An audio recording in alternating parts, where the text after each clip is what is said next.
In the last week, have you had at least one time that you were running late for something because you're trying to finish a last minute task? Or maybe you got a side eye from your spouse for checking a work related email. Or maybe you've had to deal with the disappointment of telling your significant other or maybe even your kids that you can't do something with them because you have to get work done. Well, today I'm going to give you 5 proven ways to prevent work from spilling into your personal time. And that's coming up next, right here on Own Your Calendar. Welcome to Own Your Calendar, the go-to resource for online business owners, coaches, and course creators who want it all: a profitable business and the time and energy for yourself and the people and things you love most. I'm your host, Stephen Box, and I'm here to help you build the systems and habits that allow you to escape the chaos and start living life on your terms. Hey there, welcome to another episode of Own Your Calendar, brought to you by Unshakable Habits. I am your host, Stephen Box. Today, I'm going to be giving you 5 proven ways to prevent work from spilling over into your personal time.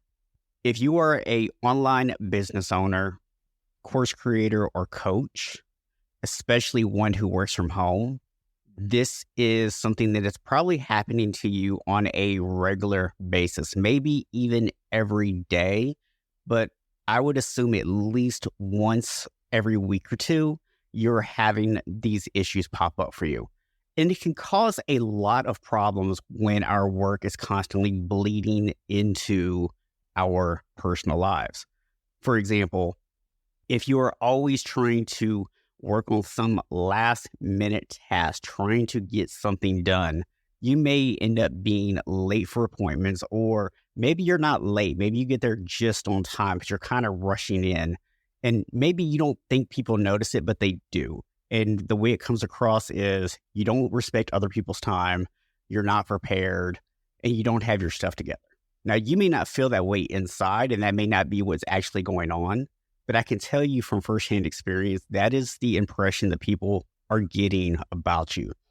I remember a few years ago, I was in Toastmasters, and this was the situation that was a regular occurrence for me. I was trying to get everything done first thing in the mornings, and I'm not really a morning person, so I don't tend to move particularly quickly in the mornings anyways, but I was trying to get all these last minute things done. And then I'm rushing to our meeting, and I would literally get to the meeting 1-2 minutes before the meeting started, where everyone else was there 10 to 15 minutes early. And so people just thought I didn't care. Now, from my perspective, I'm someone who's productive. I'm getting things done. I'm on time. That's all that should matter. But the perspective of other people was different. And it was hurting me, the fact that people had that perspective of me. Some other ways this might show up is maybe you are constantly distracted. So whether it's a text message from a client or an email that is business related, or something that is going on with the business that requires, or at least it feels like it requires, your immediate attention, you end up taking those things on when you're supposed to be out with family or when you're supposed to be having dinner, right? And you end up getting the side eye for your spouse. Or maybe you're promised something to your kids, or they ask you to do something and you're like, I'm sorry, I just don't have time. Right now you see the disappointment on their face. And so what starts to happen is the people around you start to feel neglected. They start to feel like you don't really care about them, that work is more important to you than they are. And I get it. As business owners, our business can be our baby. And it's something that we feel like we have to do because it's where we get our money from. It's how we provide for the people we care about. It's very important to us. And so if we go in with that mentality, it can be very easy to end up with these issues, right? So how do we find that balance? How do we take care of work and make sure that everything is good with our business, but also make sure that it's not spilling over into our personal time? I know for me personally, the change came when my mom had to come live with us for a little while, and both her and my wife would make little comments about, you're always working, you're never available. I was hoping, my wife would say things like, I was hoping we could spend some time together, because especially with my mom being here, it was difficult for us to be able to spend time together. And it really just put this light bulb in my head to go, I'm allowing work to bleed over into my personal time. And so I started looking for what are some ways that I can prevent that from happening. And so that's what I'm going to be sharing with you today, is some of the strategies that I started to build into what I did that actually helped me to prevent that work from spilling over into my personal time. So number one, prioritize boundaries. Now, I want to be very clear here. A lot of times when we hear the word boundary, I think it's something that gets misinterpreted. Boundaries are not about other people. They're about you. It's very easy to kind of get into this idea that a boundary is telling other people what you're going to accept. And to an extent, it is, right? We are going to communicate our standards to other people, but it's not about trying to control other people. It's about you. So let me give you an example here. If I know that I want to set a cancellation period for a coaching call, right? So you have to cancel coaching calls within a 24-hour window. Or maybe I say, I'm willing to wait 10 minutes for a scheduled appointment. If you don't show up within those 10 minutes, then your appointment is canceled.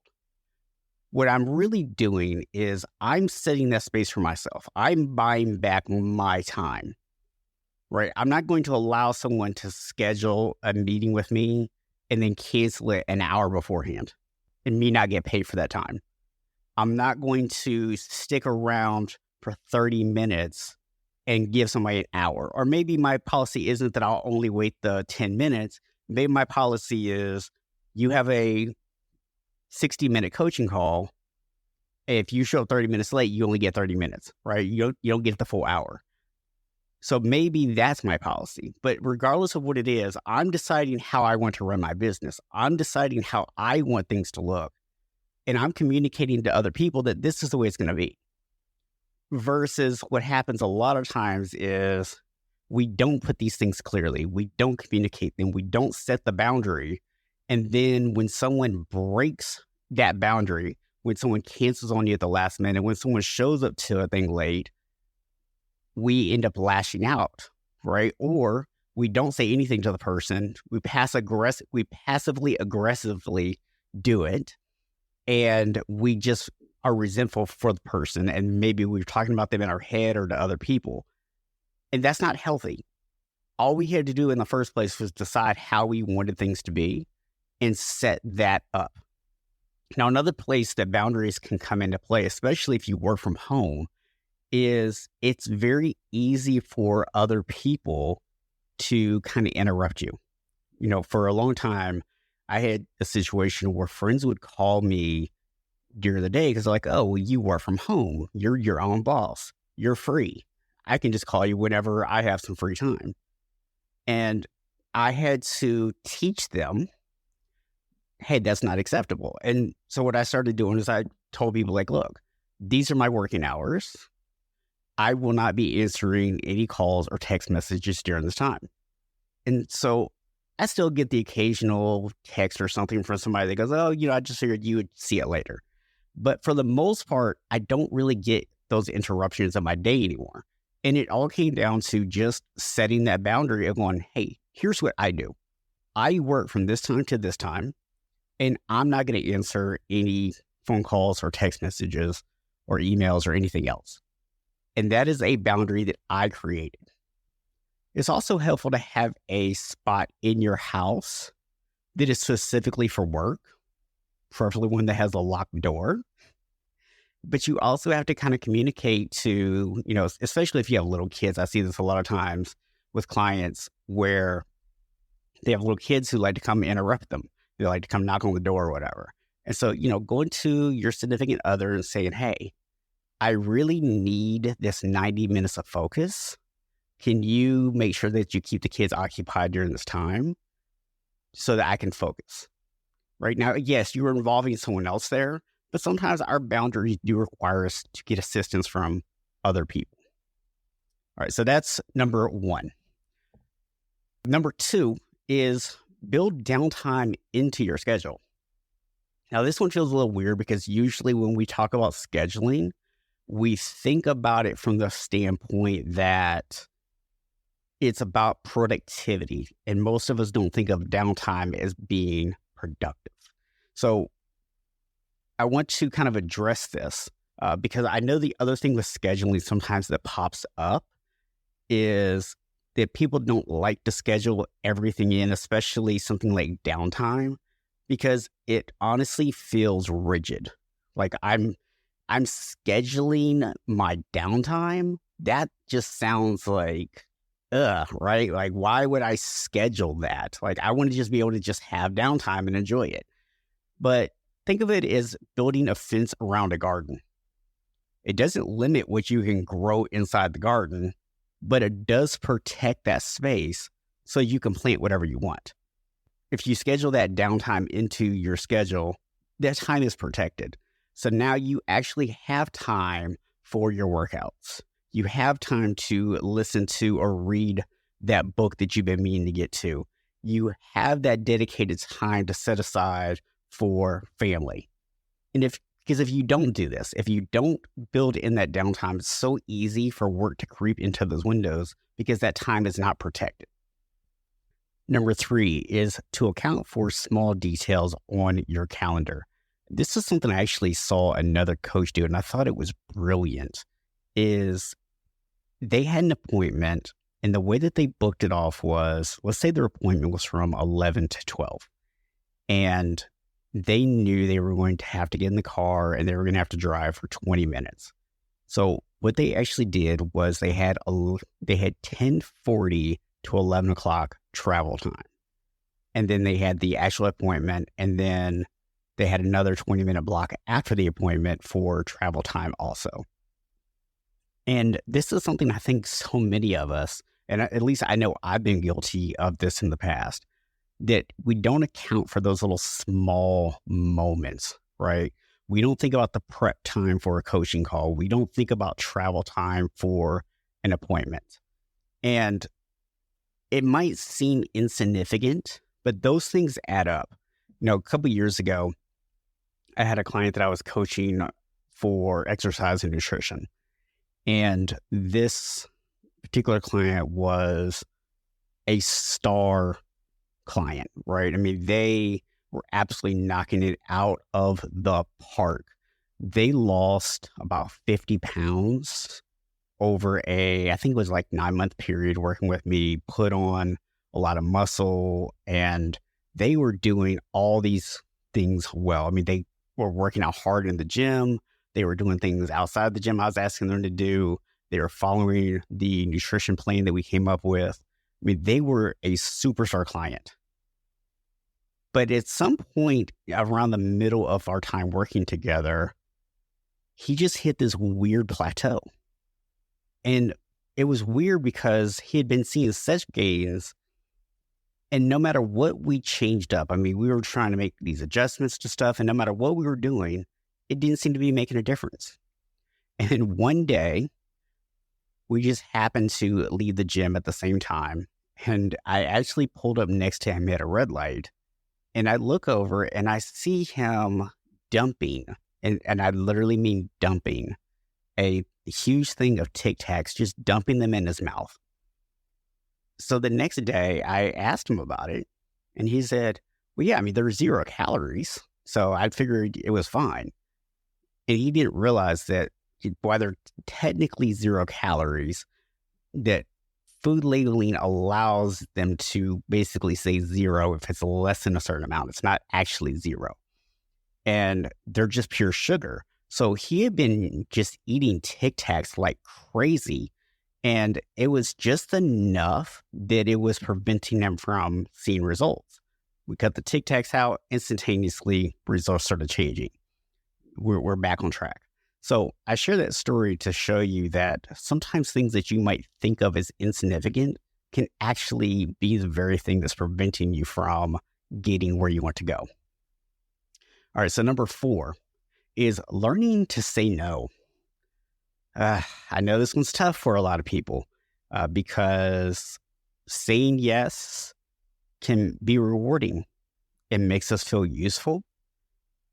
It maybe if you have FOMO, it's preventing you from having that FOMO, right? That fear of missing out. Because a lot of times we say yes to things because we're worried about missing out on something. But learning to say no, I like to think of it as, imagine you're trying to have a one-on-one conversation with somebody and there's a room full of people and everyone's talking and it's really loud and you can't really hear. If you close the door on those people, right, that's saying no to that big group of people out there. But it allows you to have a meaningful conversation with this one person.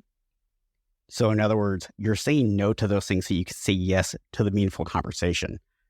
Because I think what happens a lot of times when we are afraid to say no is we don't think about this in the reverse. We think about what we're giving up, but we don't think about what we're gaining. And in this particular instance, you said no to the large group of people talking, but you said yes to the meaningful conversation. Whereas if you had said yes to the large room because you didn't want to close it off for fear of missing out, then you actually just said no to the meaningful conversation, which means you probably missed out on something even more valuable. So I'm not saying you can't say yes.